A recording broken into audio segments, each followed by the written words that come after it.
Innal hamdalillah nahmaduhu wa nasta'inuhu wa nastaghfiruh wa na'udzu billahi min shururi anfusina wa sayyiati a'malina may yahdihillahu fala mudhillalah wa may yudlil fala hadiyalah.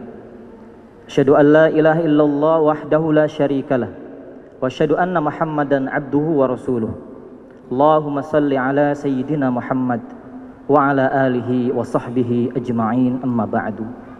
Faqad qala ta'ala fi ayatil Qur'anil Karim, ya ayyuhalladzina amanu taqullaha haqqa tuqatih wa la tamutunna illa wa antum muslimun. Usikum wa iyaya bitaqwallah faqad fazal muttaqun. Jamaah salat Jumat yang insyaallah dirahmati, diberkahi oleh Allah Subhanahu wa taala, sudah menjadi rukun Jumat, salat Jumat. Pastilah seorang khatib menyampaikan wasiat takwa, imtithalu awamirillah wajtinabun nawahihi, menjalankan seluruh perintah Allah dan menjauhi larangan-larangannya. Definisi yang sudah ma'ruf, masyhur kita ketahui, tapi tentu tidak mudah dilakukan. Maka siapa yang bertakwa, pada hakikatnya Allah Subhanahu wa taala telah merahmatinya. Dan siapa yang bertakwa, maka kelak ia wafat dalam keadaan husnul khatimah. Jamaah salat Jumat rahimakumullah, berabad-abad sebelumnya di masa Rasulullah sallallahu alaihi wasallam, Rasulullah pernah bersabda akan tertaklukkan Konstantinopel oleh seorang pemimpin. Fala ni'mal amiru amiruha wala ni'mal jaish dzalikal jaish. Ketika itu sebaik-baiknya pemimpin dan tentaranya adalah tentara yang paling terbaik. Semenjak Rasulullah bersabda, maka para sahabat, tabi'in, dan para pasukan Islam setelahnya berbondong-bondong, berlomba-lomba ingin masuk kategori hadis tersebut. Pemimpin itu adalah Muhammad Al-Fatih. Al-Fatih artinya pembuka, penakluk Konstantinopel. Akan tetapi pada khutbah kali ini bukan kita membahas siapa itu Muhammad Al-Fatih, melainkan ayahandanya, yaitu Sultan Ahmad atau Sultan Murad keempat yang menduduki kekuasaan khalifah. Jamaah salat Jumat yang dirahmati oleh Allah Subhanahu wa taala, Sultan Murad keempat adalah seorang khalifah, pemimpin Islam yang sangat bijaksana, yang sangat adil, amar ma'ruf nahi mungkar. Beliau senantiasa memperhatikan rakyatnya. Ada kebiasaan unik beliau, setiap malam beliau senantiasa pergi bersama dua pengawalnya, tapi beliau menutupi siapa identitasnya agar orang-orang tidak mengenali bahwa beliau adalah seorang khalifah, pemimpin tertinggi di masanya. Beliau memiliki catatan. Setiap perjalanan, kejadian-kejadian yang luar biasa, yang unik beliau catatkan di dalam buku catatannya. Di antara kisah yang beliau catatkan di dalam bukunya adalah suatu ketika beliau pada malam hari seperti biasa mengajak dua pengawalnya untuk berkeliling, belusukan, mengontrol rakyatnya. Apa yang ingin dibutuhkan rakyatnya, besoknya beliau tunaikan hajat-hajat rakyatnya. Ketika itu beliau berjalan di sebuah lorong, banyak orang yang lewat.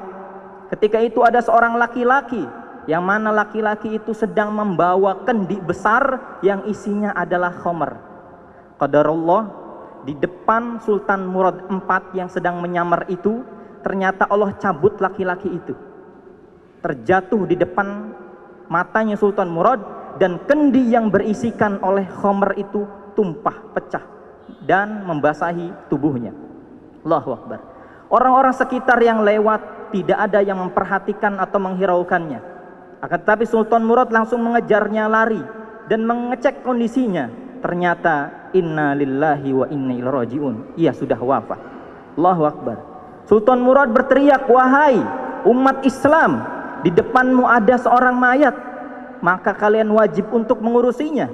Orang-orang sekitar justru menimpali, wahai tuan, engkau tidak tahu siapa pemuda ini? Dia ini orang fasik, orang yang banyak dosanya. Mungkin dia masuk neraka saat ini juga. Setiap hari dia berzinah, setiap hari dia meminum khamr. Coba lihat, tubuhnya dilumuri oleh khamr. Apakah Anda tidak lihat? Sultan Murad mengatakan, tapi ini adalah umatnya Nabi Muhammad, kita harus mengurusinya, fardu kifayah. Maka diantarkanlah ke rumah istrinya. Setelah sampai orang-orang semua pergi, yang tersisa adalah Sultan Murad dan kedua pengawalnya. Istrinya menangis. Ia mengatakan, wahai suamiku yang soleh, wahai suamiku seorang kekasih Allah, engkau adalah orang yang soleh, engkau adalah orang yang bertakwa, aku bersaksi atas kebaikan-kebaikanmu. Sultan Murad pun terkaget. Apa yang Anda maksud wahai ibu? Kami ketahui bahwasannya informasi dari orang-orang sekitar, suami Anda adalah orang yang fasik, setiap hari berzina, setiap hari meminum khamr. Bagaimana dikatakan kekasih Allah? Jauh sekali. Tetapi kekasihnya mengatakan, istrinya mengatakan, wahai tuan, ketahuilah suamiku ini memiliki usaha di tengah kota ini. Sepertiga ia berikan kepada kami keluarganya. Ia adalah seorang suami yang adil, yang baik, seorang ayah yang baik untuk anak-anaknya, contoh teladan yang baik. Dan sisanya yang pertama ia belikan untuk khamr. Oleh karena itu tuan melihat kendi besar dibelikan khamr. Iya, tapi tidak untuk diminum wahai tuan, melainkan dibawa ke rumah kami dan ditumpahkan di WC kami. Dan suamiku berkata, alhamdulillah ya Allah, atas segala pujianmu ya Allah, atas kebesaranmu, taufikmu ya Allah, setidaknya malam ini aku mengurangi maksiatnya umat Islam. Setidaknya malam ini umat Islam sedikit yang mabuk. Kemudian ia keluar lagi, ia mendatangi pelacur-pelacur. Ia katakan, berapa penghasilan Anda malam ini? Ketika itu ia bayarkan malam itu. Malam ini saya sudah bayar kalian semua, silakan pulang, beribadah kepada Allah, bertobat kepada Allah. Dan suamiku mengatakan, alhamdulillah, setidaknya malam ini berkuranglah orang yang berzina. Setidaknya aku meringankan malam ini kemaksiatan umatnya Nabi Muhammad SAW. Maka aku, istrinya, mengatakan, wahai suamiku tercinta, bagaimana orang-orang di luar hanya mengetahui zahirnya saja? Engkau membeli khamr, engkau mendatangi pelacur, padahal engkau tidak meminum khamr, padahal engkau tidak berzina. Bagaimana jikalau suatu saat engkau wafat dan tidak ada yang mengurusi? Ternyata terjadi seperti saat ini, tidak ada orang yang mau mengurusi. Allahu Akbar. Tapi suamiku tersenyum dan mengatakan,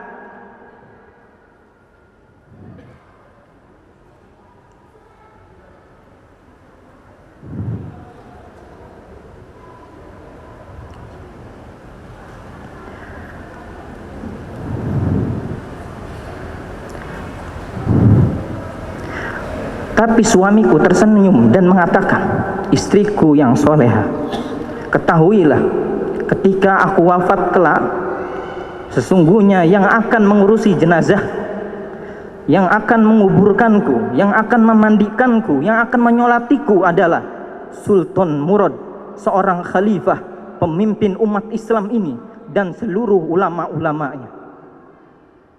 Setelah mendengar penjelasan itu, ternyata Sultan Murad menangis dan ia membuka identitasnya, melepaskan pakaiannya. Wahai ibu, ketahuilah sesungguhnya aku adalah Sultan Murad, dan ketahuilah suamimu adalah seorang kekasih Allah Subhanahu wa ta'ala, dan kami sendiri yang akan memandikannya, kami sendiri yang akan menyolatkannya, dan kami sendiri yang akan mengurusi jenazahnya, dan kami akan mengundang seluruh ulama di sekitar sini untuk mengurusi jenazahnya. Allahu Akbar. Jamaah rahimakumullah, kisah ini sangat luar biasa.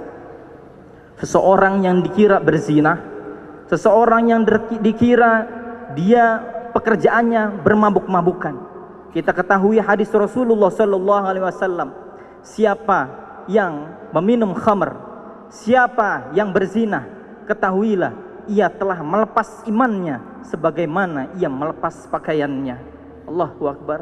Tapi ternyata Masya Allah, amalan ini tidak pernah kita pikirkan, tapi ternyata dilakukan oleh hamba yang soleh.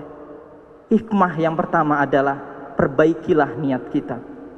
Ketika beramal, perbaikilah niat kita. Rasulullah sallallahu alaihi wasallam bersabda, "Innamal a'malu binniyat wa innamal likulli imri'in ma nawa." Sesungguhnya amalan kita ini bagaimana niat kita. Al-Imam Mubarak mengatakan, "Rubba amalin kabirin tusaggiruhun niyah, wa rubba amalin saghirin tu'adzibun niyah." Berapa banyak amalan yang besar ternyata menjadi kecil di sisi Allah karena niat pelakunya, dan berapa banyak amalan yang kecil tapi menjadi besar di sisi Allah Subhanahu wa taala karena niat pelakunya. Allahu akbar. Semampunya kita membantu, niatkan karena Allah Subhanahu wa taala. Banyak kisah yang menjelaskan, di antaranya seorang pelacur yang dimasukkan oleh Allah Subhanahu wa taala masuk surganya lantaran ia memberikan minum kepada anjing yang kehausan. Bagaimana jika kita memberikan air itu kepada umat Nabi Muhammad sallallahu alaihi wasallam yang kehausan? Hikmah yang kedua adalah kita jangan pernah menghakimi seseorang, walaupun orang itu mungkin di depan kita terlihat buruk, mungkin terlihat tidak baik. Bahkan ulama mengatakan, ketika kita mengetahui keburukan orang lain, maka carilah 70 alasan agar kita bisa berhusnuzon, berprasangka baik kepadanya. Karena sesungguhnya husnuzon ini sampai diwasiatkan oleh Rasulullah sallallahu alaihi wasallam, la yamutanna hadukum illa wa huwa yuhsinu dzanni billah.